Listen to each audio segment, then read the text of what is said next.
Welcome back my channel cinema మస్తు మీ class life వెళ్ళిన టికెట్స్కి స్వాగతం సుస్వాగతం. లక్ష్మణ్ నటుడు మోహన్ బాబు గారికి బర్త్డే విషెస్ తెలుపుతుంది.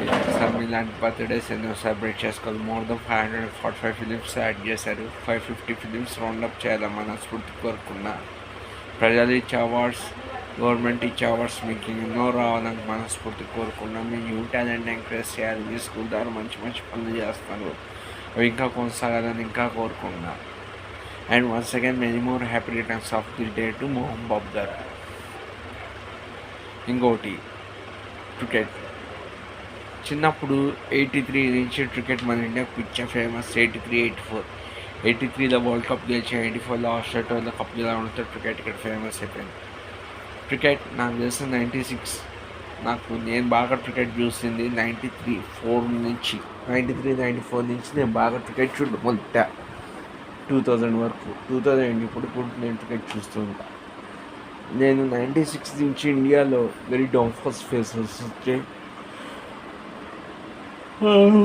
మామూలుగా రాదు, అలా వచ్చాయి. మర్సీ నైన్ మోంగ్యా దిగితే ఇంకా అంతే సంగతులు. ఇంకా 5 hours India all out. Sachin out అయ్యాడంటే టీవీలో ఆఫ్. సచిన్ టెండూల్కర్ అవుట్ అయ్యాడు, టీవీలో ఆఫ్. సచిన్ టెండూల్కర్ అవుట్ అయిన ఏకైక కంటిన్యూస్గా చూస్తున్న మ్యాచ్ నేనే. ఇండియా క్రికెట్ 2000 వరకు అంటే 99 వరల్డ్ కప్ తర్వాత ఇండియన్ క్రికెట్ మొత్తంగా బస్ కట్టిపోయింది.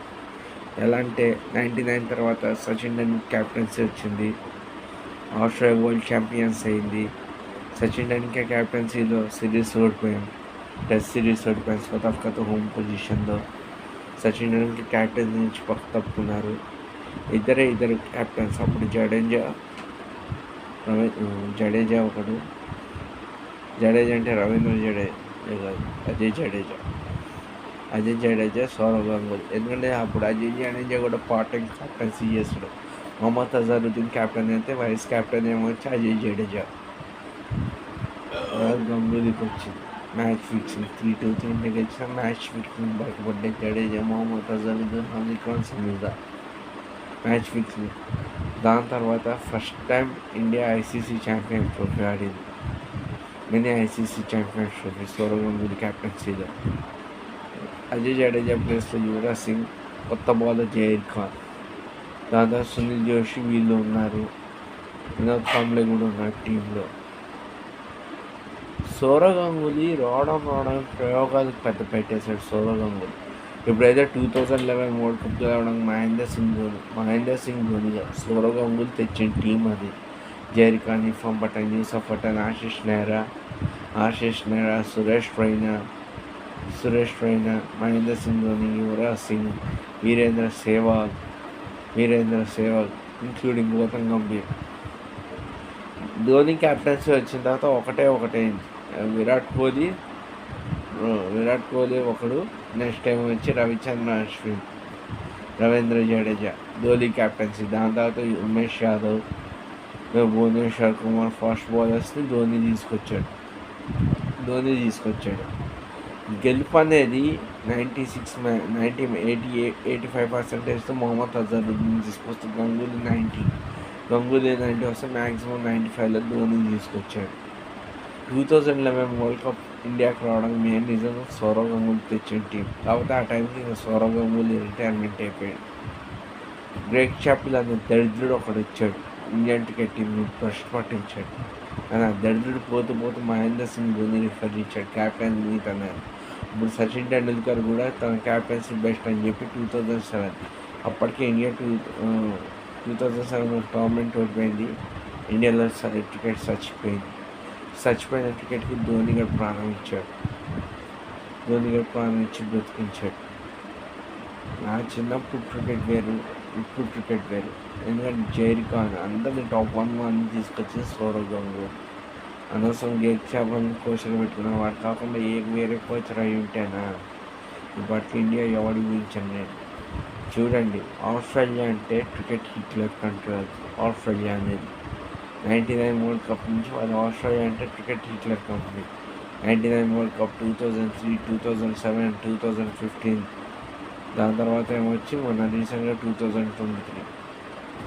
వాళ్ళ బల్బే కింద దింపుకొద్ది, వాళ్ళ బల్బ్ అలా దింపింది. అది వాళ్ళ తల పొగరు, వాళ్ళ బల్బులే వాళ్ళ కింద దింపాయి. మనం ఒకప్పుడు ఆ, ఒకప్పుడు ఆస్ట్రేలియా టీం పెడితే అన్ని దేశాలు భయపడిపోయి, ఎందుకంటే వాళ్ళ దేశంతో ఆడినా కప్పు వాళ్ళది అన్నట్టుండేవారు, వేరే దేశంలో ఆడినా కప్పు వాళ్ళది అన్నట్టుండేవారు, ఇంక్లూడింగ్ ఇండియాలో కూడా. అలాంటిది ఫస్ట్ టైం ఇండియా ఒక జడకి ఇచ్చింది సౌరవ్ గంగూలీ క్యాప్టెన్సీలో. హర్భజన్ సింగ్ అప్పుడు అనిల్ కుంబ్లే ఇంజూరీ.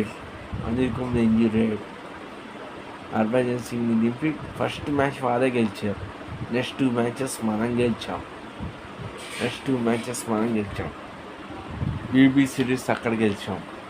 ఆస్ట్రేలియాకి టీం కొట్టేదంటే ఇండియానే అన్నట్టు తయారైంది. ఇప్పుడు ఇండియా పేరు చెప్తే ప్రపంచం భయపడుతుంది. క్రికెట్ హిట్లర్స్ లాగా తయారైంది ఇండియా.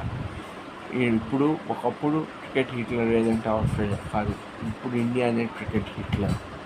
చూసుకో, రేపు సౌత్ ఆఫ్రికాలో ఇండియా జెండా రెపరెపలు ఆడిపోతుంది. నెక్స్ట్ ఇయర్ వరల్డ్ కప్లో 35 మ్యాచెస్ ఉన్నాయి వన్ డేస్కి.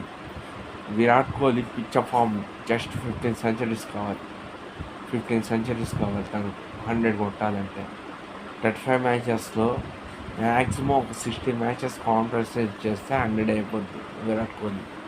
దాని తర్వాత వరల్డ్ కప్కి రోహిత్ శర్మ, సచిన్ టెండూల్కర్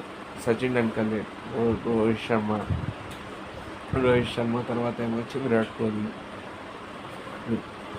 లాస్ట్ పెట్టుకోండి, అంతే. సౌత్ ఆఫ్రికాలో ఫస్ట్ భారత్ జెండా రెపరెపలు ఆడిపోతుంది. సౌత్ ఆఫ్రికాలో భారత్ జెండా. Third time India is world champions. అదిగోండి, మనం ఓడిపోయాం జస్ట్ 2023 వరల్డ్ కప్. ఓడిపోయిన తర్వాత వస్స పెట్టుకోండి 9 monthsకే 2020 వరల్డ్ కప్. 1 year తిరిగే లోపల ఐసీసీ ఛాంపియన్ ట్రోఫీ, మళ్ళీ next world cup, women's world cup. రేపు 2027 సౌత్ ఆఫ్రికాలో జరిగే వరల్డ్ కప్ కూడా మనదే. Third time world champions Indian cricket team. World cricket Hitler కూడా ఇండియానే. మనస్ఫూర్తి కోరుకున్నాను. ప్రయోగాలు చేస్తున్న గంగూలీ ప్రయోగాలు చేస్తా గంగూలీనే తొక్కబెట్టాడు. అనవసరం గేట్ క్యాబుల్ అంటే ఇండియన్ క్రికెట్ టీంకి వచ్చాడు వేస్తున్నాయి. సో వీడియో నచ్చితే లైక్ చేయండి, సపోర్ట్ చేయండి, ఛానల్ సబ్స్క్రైబ్ చేసుకోండి. Thank you very much.